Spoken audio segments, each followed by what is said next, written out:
सोरखारि फरायसालियाव मेट्रिक आनजादाव 93.73 जौखोन्दो उथ्रिसार जादों।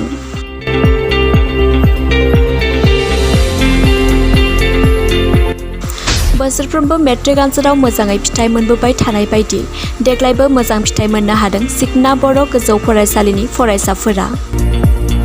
तामुलपुर जिल्लानि सिङाव थानाय बर' बिजोंनि फरायसालि सिखना बर' गोजौ फरायसालियाव देग्लाय मेट्रिक आनजादाव गासै 48 फरायसाफोरा मेट्रिक आनजाद लिरदोंमोन। बेनिनो 7 फरायसाया सेथि थाखोआव उथ्रिसार जानो हादों। नैथि थाखोआव 29 फरायसाफोरा उथ्रिसार जानो हादों आरो थामथि थाखोआव 9 फरायसाया उथ्रिसार जानो हादों। खौरां मोननाय बादिब्ला थांनाय 2019, 2020 आरो 2021 मायथाइयाव 100 जौखोन्दो उथ्रिसार जानो हादोंमोन सिखना बर' गोजौ फरायसालियाव। बेनि अनगायैबो 2015 मायथाइयाव 92 जौखोन्दो उथ्रिसार जानो हादों। थांनाय 2015 मायथाइनिफ्राय 2020 मायथाइसिम मेट्रिक आनजादाव मोजां फिथाइ मोननायनि थाखाय बाक्सा जिल्ला एकाडेमिक काउन्सिलनिफ्राय सार्टिफिकेट अफ एप्रिसिएशन बान्था मोननो हादों सिखना बर' गोजौ फरायसालिया। साफ्रोमबो फोरोंगिरि बिथांमोना फरायसा फरायसुलिफोरखौ मोजाङै नोजोर होनानै फोरोंबोगासिनो दं। फोरोंबोनायजों लोगोसे सम सम न'खर न'खर थांनानै फरायसाफोरनि फरायनायजों खौरां लाहैयो आरो फरायनायखौ मोजां नोजोर होयो। मख'नो गोनांदि थांनाय मे दाननि 5 खालार खालि सिखना बर' गोजौ फरायसालिनि गाहाय फोरोंगिरि चन्द्रधर बर'आ फरायसा फोरोंगिरिफोरखौ मोजां आब्रुथियै सामलायनाय आरो समाज सिबिनायाव लोब्बा थानायनि थाखाय दिफिलि मौजानिफ्राय फोरोंगिरि वैभव सन्मान बान्थाखौ मोननो हादों। सिखना बर' गोजौ फरायसालियाव एखे फोरोंदो। दा आं मोनदोंदि मोननैयावबो फारागथि दोङो। सेन्ट जेभियार हाइ स्कुलाव फरायनानै जे फैसा थाखा भरिनानै जोङो जाबो सोलोंनो मोन्दों, एखे नैबे सिखना बर' गोजौ फरायसालियावबो जोङो एखे बिखौनो सोलोंनो मोन्दों फैसा होआलासिनो। दा सार बायदेवमोना माबायदि? सार मेडामाथ' जोंखौ मोजाङैनो फोरोङो, जे जों जोंनि डाउट्सफोरखौ जोंनो क्लियार खालामनो हायो। जों मा डाउट्स दङ जोंनियाव बेखौ मोजाङैनो सारमोना फोरोंफिनो। एक्जेक्टलि फालिजोबखायो जोंनिया रुल्सफोरा जे प्राइभेटनिदो आरो सरकारनि। थेवबो नैबे जोंनि सिखना बर' गोजौ फरायसालिया बेलेग सरकारि स्कुलनिस्राय बेयाव बहुत फारागथि दङ जोंनिया। प्राइभेट स्कुलनि बायदि एखे सोब रुल्सआबो एखे जाजोबो जोंनिया। दा बिनानाव बेसेबां फरायबाय थादों? आं क्लास 9आव फरायबाय। क्लास 9। दा सारमोना जिथु नोंथांमोनखौ खायसे फरायसालिफ्राव नुनो मोन्दों जोङो मबाइल लाना फैनाय फरायसाफोरानो जेरैबायदि मबाइल गाननाय जोमनायाबो एखुथा, खायसेया एसे जेरैबायदि निउ जेनेरेसननि गानो, बे गाननायाव बे फरायसालियावबो बेफोरबायदि गानो नामा? जोंनिया नै फरायसालियाव माने डिसिप्लिनानोखा आरो थेवबो बारा जोंनिया मबाइल ओरै लाबोनाय एलाउ गैया स्कुलाव। मा होनो रुल्सफोरा इबो नङा आरो जोंनिया प्राइभेट स्कुलनि बायदियानो दा स्कुला जाना दोङो सरकारिबाबो बिदि आरो। जुदि फरायसाफोरा मबाइल लाना सारमोनाथ' मा डिसिसन लागोन जों मिथिथ'आ, दा आं गोदानसो नालाय।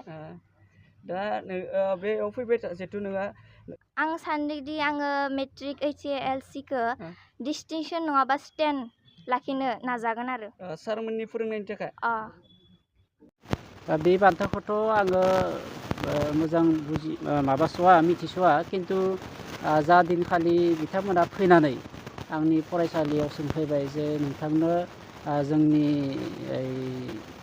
मा होनना बुङो दिफिलि मौजानिफ्राय मोनसे शिक्षक वैभव सन्माननि बान्था होनो नागिरदों, गतिके नोंथाङा 13 मे 2022 बै सानखालि नोंथाङा जिखुनु प्रकारै नुजाहैथारनांगोन होननानै बुंनाय लेखायै आं थांबाय। थांनायाव बे बान्थाखौ होदो आरो जेनेबा।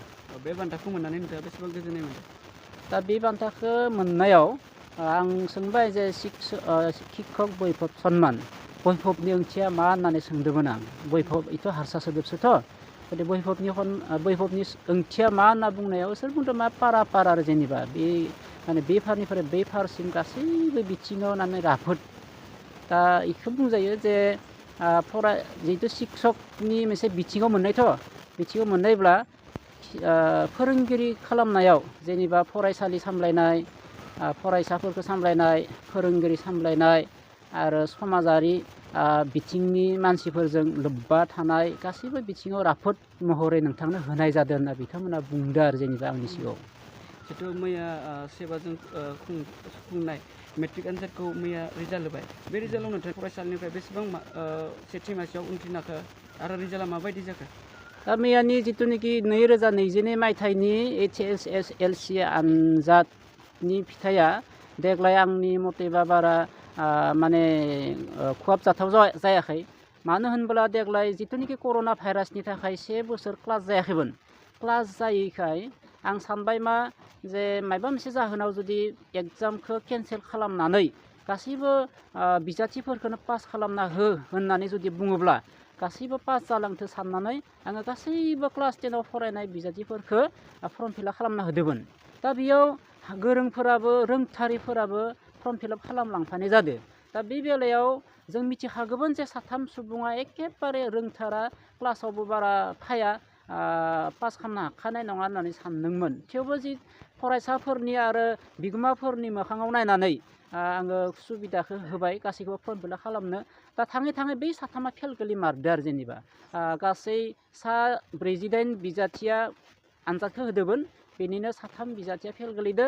दा बिनिनो सेथि थाखोआव बा फार्स्ट डिभिजनाव 7 बिजाथिया उथ्रिदो आरो बेनिफ्राय 29 बिजाथिया सेकेन्ड डिभिजनाव उथ्रिदो आरो 9 बिजाथिया थार्ड डिभिजनाव उथ्रिदो। थिग बेबायदि थांनानै टटेल जोंना एग्रिगेट पार्सेन्टेजआ जाहैबाय 93.75। थांनाय बोसोर बा 2018-2000 बेफोरबायदि समाव माबायदि जादोंमोन रिजाल्टआ? सिगांनि समावथ' जोंनिया माने एखे राहायै माने 3 बोसोर जोंना 100% थांबाय थानायनि जोंनिया रेकर्ड दोङो।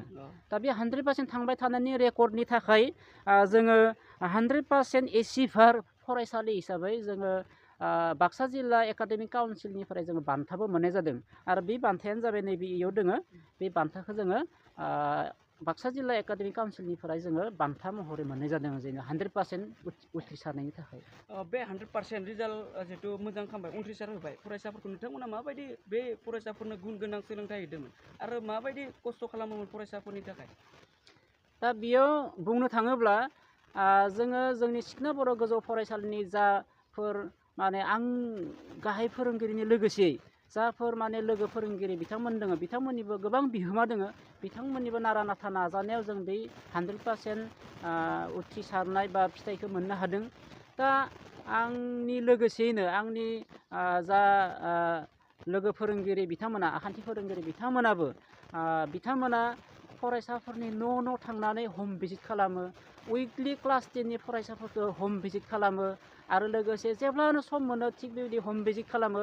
आरो बे क्लास 10ल' नङा थाखो 1निफ्राय थाखो 10आव लागै जिहेतु जोंनि फरायसालियाव क्लास दङ। दा बेयाव थाखो 1निफ्राय थाखो 10आव लागै गासै फरायसाफोरखौ जोङो मोनसे मेन्टर टिचार होननाय जोंहा मोनसे हाबाफारि दङ। दा बे मेन्टर टिचारफोरनो गासै फरायसाफोरखौ आङो सोर फोरोंगिरिनो बेसेबां करि गोलैयो थिग बेबायदि आङो बाहागो राननानै होदों। बाहागो राननानै होनाय लेखायै आंनि जिथुनिखि फरायसालिनि बे सिखना बर' गोजौ फरायसालिनि गासै मानिनां आखान्थि फोरोंगुरु बिथांमोना फरायसाफोरनि न' थांनानै माने फरायसाफोरखौ खबर लाहैयो आरो बे खबर लाहैनायखौ नुनानै फरायसाफोरा एसे इन्सपिरेसन फैनानै फरायनानै थिग बेबायदि बेनि जोहैनो फरायसाफोरा 100% उथ्रिसारनो हादों होननानै आं सानो। गोबां फरायसालिफोराव नुनो मोनो फरायसाफोरा खायसे फरायसालि जेरैबायदि सरकारि फरायसाफोरनो मबाइल थुनो थाखाय एलाउ होयो नामा नोंथांमोना? जोंनि फरायसालियाव स्ट्रिक्टलि प्रहिबिटेड मबाइल लानाया एखेबारे स्ट्रिक्टलि जोंना माना दोङो। दा थिग बेबायदि जोङो बेफोरखौ माना खालामो आरो बायदिसिना बिथिङावबो जोङो माना खालामबावो। जोंथ' सम सम मा खालामो जोङो सम सम लानानै जोङो फरायसाफोरनि बेगखौबो जोङो चेकिं खालामनाय बेबस्थाया दङ जोंनिया। दा थिग बेबायदिनो फरायसाफोरा किसुमान आरजाथावै मुवाफोरखौ लाबोनो हाया। गोबां खायसे फरायसालिफोरावबो नुनो मोनदों जेरैबायदि आंनि फरायसालियाथ' आंनि नोजोराव दा आं नुनायाव सासेबो फोरोंगिरि थिग बेबायदि गावनि मतलबाव सोलिनाय फोरोंगिरि गैया। मानो होनबोला गासैबो गावबा गावनि जा बिबान राननानै होनाय जिथुनिखि स्टुडेन्ट एसेम्ब्लि होनना बुङो स्टुडेन्ट इउनियन बडि। दा स्टुडेन्ट इउनियन बडि दानायावनो गासैबो फोरोंगिरिनो जोङो बिफान राननानै होयो। दा बे बिफानफोरखौ गावबा गाव आखान्थि फोरोंगिरि बिथांमोना गावबा गावनि खामानिखौ गावबा गाव दायित्व बुजिनानै मावलाङो। दा बिनि जोहैनो फरायसालिया डेभेलप जादों होननानै आं सानो।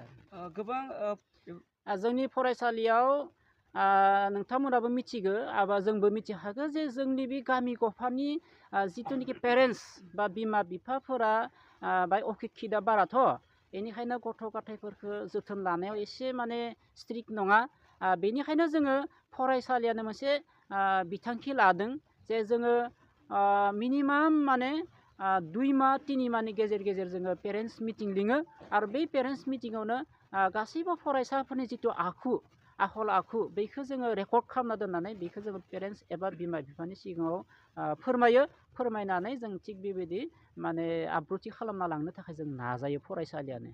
दा नोंथांमोननि आंनि फरायसालि होनना बुङोब्ला जोंनि सिखना बर' गोजौ फरायसालि होनना बुङोब्ला बेयाव जोङो थाखो 1निफ्राय थाखो 10 सिम गासै 305 जन फरायसा दङ आरो बेनि अनगायैबो जोङो जिहेतु बे मोनसेखौ आङो सानखांदो जे किसुमान फरायसालिफोराव LPनि क्लास 1आव फरायसाफोर मोना बिनि गुदि जाहोनखौनो आं नैखौ सानना लायो जिहेतु क्लास 1निफ्रायल'सो थायोब्ला दानि मुगानि माबाफोरा बिमा बिफाफोरा एबा पेरेन्टसफोरा गावनि गथ'फोरखौ 3.5 बोसोर एबा 4 बोसोरनि सम जाब्लानो प्राइभेट स्कुलफोराव होयो आरो बे फरायसाफोरखौ फिदिंफिननानै बा लाबोफिननो हाया जायो। दा बेनिखायनो दायित्व बुजिनानै LP स्कुल थानाय फरायसालिफोरा जुदि नार्सारि खुलिना लायोब्ला अब्लाना बे नार्सारिनि फरायसाफोरखौनो जों थाखो 1आव जों आपग्रेडसन खालामनानै गोबां गथ' मोननो हानायनि जोंहा राहा दङ। बेनिखायनो आंनियाव बे नार्सारि थामहिनबा क थाखो दङ बेयाव देग्लाय 30 फरायसा दङ। दा थिग बेबायदिनो आङो नार्सारिखौ खुलिनानै लाखिदों आरो बे नार्सारिनिफ्रायनो आङो थाखो 1आव गथ' मोननायाव एभेलेबल गथ' मोननायाव सुबिदा जायो। दा टटेलि बेसेबां दङ? टटेल दा नार्सारिनि 30खौ हमोब्ला जोंनि सिखना बर' गोजौ फरायसालियाव गासै 335 फरायसा दङ। स्टाफआ जोंनिया फोरोंगिरि स्टाफ होनना बुङोब्ला 12 जन दङ आरो नन टिचिं स्टाफ जेरै केरानि सासे सुकिदार सानै गासै इसोर 3 आरो 3दो 12दो 15 जन गासै 15। 12 जन जायो नामा? असुबिदायाथ' मेरला जायो। दा जोंनि फरायसालियाव MA सेक्सनाव सिगांनिनो थाखानाय सासे BSc दङ, हाई सेक्सनाव सासे BSc दङ। दा बे हाई सेक्सननि सासे BScआ साइन्ससो खिथिनो ना मेथ्ससो खिथिनो आरो बेनि अनगायैबो जोंना मा दंबावो इलेक्टिभ साबजेक्ट जिथुबा हिन्दी सोरबाफोर हिन्दी लादो सोरबाफोर एडभान्स मेथ्स लादो आरो बे एडभान्स मेथ्सखौबो खिथिबावनो गोनां जायो बे सासे BScआनो। दा बेनिखायनो जोंनियाव क्लास खालामनायाव गोबां माने डिस्टार्ब जादों बिखेकखे साइन्स फोरोंगिरिनि प्रब्लेम आरो जोंनिया। दा नोंथाङा बे सरकारिसिमथ' जोङो एलिमेन्टारि सेक्सननि थाखाय जोङो ब्लक अफिसाव BOखौ लोगो हमबाय आरो हाई सेक्सननि थाखाय सेकेन्डारि सेक्सननि थाखाय जोङो ISखौ लोगो हमबाय। बिथांमोनाबो आरो माखासे नियग खालामना हरनो हायाथ' बिथांमोना ओरैनो खामथ'ना होयो आरो जे नाजानि होननानै। दा गोजौ लेभेलनिफ्राय सरकारफोरानो हराबा जों माबायदि हरनो हानो होननानै ओरै दायखारा मन्तब्य होनानै दोनो आरो जोंनि। दा गोबां फरायसालिफोर आंनि नैबे सिखना बर' गोजौ फरायसालिनिफ्राय जितु नैबे सिखना बर' गोजौ फरायसालिया सरकारि स्कुलथ' दा बे सरकारि स्कुलनिफ्राय गुबुन फरायसालियाव थांनायाथ' गोजाननि बाथ्रा खिन्थु गुबुन माने साखाथि फाखाथि थानाय सरकारि स्कुलनिफ्राय देग्लाय 80 फरायसा जोंनि फरायसालियाव एडमिसन लाफैदो आरो बिनि अनगायैबो माने गोबां माने 2-3 प्राइभेट स्कुलनिफ्राय जोंनि नैबे फरायसालियाव 14 फरायसा एडमिसन लाफैदो प्राइभेट जेरैबायदि Saint Xavier school Tamulpur, BN academy Gandhibari, UN academy Thaigirhari, फुंबिलि सोलोंसालि दारकुसि, ग्लबेल एकाडेमि निजदिफिलि बे 2 फरायसालिनिफ्राय गासै जोंनियाव 14 जन फरायसा एडमिसन लाफैबावदों प्राइभेट फरायसालिनिफ्राय। दा जितु दाथ' बेखौ दा आं मा होनना बुंनो दा बे जायफोरा फोरोंगिरि मावदों बिथांमोननि गोसोआबा मा बेखौ दा गोसोखौ गुबुननि गोसोखौ हमदांस' हाया। दा थिग बेबायदिनो आंनि बेलायाव आंथ' गंसे नै सरकारि हाई स्कुलनि हेडमास्टारबाबो आङो गावनि गथ'खौनो आंनि फरायसालिनाव फरायहोनानै देग्लाय मेट्रिक पास खालामहोबाय। दा थिग बेबायदि फोरोंगिरिफोरा गाव साननांगोन आरो जेनेबा दा दङ ओरैबायदि फोरोंगिरि दङ जायफोर फोरोंगिरियानोखि किबा गरे साख्रिखौ मावनानै दरमाखौ लांनानै न'खरखौ फिसिबाय थादो खिन्थु गावनि माबाखौ मा होनना बुङो गथ'साफोरखौ गुबुन प्राइभेट स्कुलाव होदो दा थिग बेबायदि किसुमान माने मुखा गाननाय फोरोंगिरि दङ दा बेखौ आङो दा सोरखौ मा होननानै दाय हमनो दा गाव गाव थिग जानांगोन आरो जेनेबा गावनि जातिनि गावनि हारिनि गावनि भाषानि फरायसालि फोथांना लाखिनो गोनांबा फरायसालिया मोजां जानांगोन आरो फरायसालिया मोजां जानो गोनांब्ला गावनि गथ'फोरखौबो होनांगोन आरो गावनि गथ'फोरखौ होबासो बे मोनसे आदर्श जानानै नुजागोन आरो बे आदर्शखौ नुबानो गुबुन माने पेरेन्टसफोराबो बे फरायसालियाव गथ'फोरखौ होनो थाखाय एसेबो माने गिनाय नङा खायसे बिथांमोनखौ जोङो नेक्स्ट माने जेब्लानोखि फरायनायाव बा लिरनायाव बा रिडिं रायनायाव दुरबल नुयो अब्लानो जों बिथांमोनखौ रिमिडियेल क्लास खालामनानै एसे गोख्रों खालामनायनि थाखाय बेबस्था लायो गासैबो फोरोंगिरिफोरानो क्लास वाइज बा साबजेक्ट वाइज थिग बेबायदि जासिनोसै आंथ' क्लास 8आव फरायो सारमोननि फोरोंनायाथ' जोबोद मोजाङानो सार दा सारमोना टाइम बाय टाइम फोरोंगोना फोरोङा ना सारमोनाथ' आं बिदि फोरोंनाय मोनफेराखै माने टाइम बाय फोरोङो आरो हाबो मोजाङानो सारमोननि फोरोंनाया सारमोना जुदि नोंसोर बुजियाखै आरो माबा मोनसे दा साइन्सनि मेथ्स साइन्स बेफोरनि ग्रामारफोरखौनो एसे बुजियाखै होमब्ला सारमोना बुजियाबा मा खालामो बुजियाबा सार फोरोंफिनो आरो खनले फोरोंनायाव आरो नेक्स्ट फोरोंनायाव बुजिफिनाबा नेक्स्ट फोरोंनायाव बुजिफिनाबा बिदिनो फोरोंफिनो सार माखौ बुजियाखै सोंनानै मोजाङैनो फोरोंफिनो आसामजों खुंजानाय सेबाजों गिबि खुलुमग्रोबाय मैयासो होलांनाय जिथु HSLC एग्जामिनेसन रिजाल्ट बे रिजाल्टआव जोंनि सिखनाफोर गोजौ फरायसालिनिफ्राय निस्सय मोजांखौनो खालामदों मानो होनबा से थाखोआव जोंनिया फार्स्ट डिभिजनाव जों 7 जन मोन्दों आरो सेकेन्ड डिभिजनाव 29 जन फरायसाया मोन्दों आरो बिनिफ्राय जिथु थार्ड डिभिजन बेयाव मात्र 9 जन फरायसाया पास खालामदों आं सानो जोंनि सिखनाफोर गोजौ फरायसालिनि रिजाल्ट निस्सय मोजाङानो जादों मानो होनबा सिगांनि बोसोरफ्रावबो जिहेतु जों कन्टिनिउलि 3 इयार्स जोङो 100% रिजाल्टखौ खालामजादों नाथाय देग्लाय एसे डाउन जादों आरो थेवब्लाबो जोंहा माने गोसो गोजोननाय मोन्दों आरो सारमोना जिहेतु बेखौ आं ओरैबायदि बुंनो सानदों मानो होनबा जों फोरोंगिरिफोरा मोनसे बाथ्रा सानना नायोब्ला एक्सुवेलि जोङो ओरैबायदि आं बुंनो सानदों आरो दा फोरोंगिरि जायोब्ला फोरोंगिरिया फोरोंनायानो धोरोम होनना आं साननानै लायो जिहेतु फोरोंगिरि जायोब्ला फरायसाफोरखौ मोजां जुदि फोरोङाब्ला निस्सय बे फरायसालिया दावगानो हाया बेखायनो जोंनि सिखनाफोर गोजौ फरायसालिनि गासै फोरोंगिरि लोगोसे हेडमास्टार जों गासैबो लोगो नांनानै फरायसाफोरनि प्रब्लेमखौ जों सल्भ खालामग्रो नाजायो आरो बेबायदिनो जोङो गथ'फोरखौ मोजांजों फोरोंनो थाखाय सेस्था खालामो आरो बेबायदिनो जानो हादों होनना आं सानो आरो फरायसाफोरा गोसो होयैनि थाखाय खायसे फरायसाफोर जिहेतु गोसो होयै फरायसा थायो जेरैबायदि ओरैनो मोजां थाखोआव मोजां जुदि उथ्रिनो गोनांबा फोरोंगिरिया जोबोद नोजोर होनो गोनां जायो दा खायसे फरायसाफ्रा फोरोंनायनि गेजेरजों खायसे गियानखौ लानो हाया खायसेफ्रा मोजाङै लायो थेवब्लाबो जोङो जाय फरायसाफ्रा लानाय एसे बेमेजेल जायोबा एसे उन जालाङो बिसोरखौ जोङो रिमिडियेल क्लास खालामनायनि बेबस्था दं आरो जाय फरायसाफ्रा बुजि मोनाखै बिसोरखौ जोङो सोंनानै बायदिसिना राहाजों जों बिसोर फोरोंनायनि राहाखौ लानाय जायो आरो बेबायदिनो जोंनि फरायसालिया सोलिगासिनो दं बे बाथ्राया जोबोर साननो गोनां जोंनि फरायसालिया एक्सुवेलि जों गथ'फोरनि इउनिटिनि खारनै साफ्रोमबो गथ'नि खारनै जों मोनसे इउनिफर्म दंखायो लोगोसे जोंहा डिसिप्लिन दङ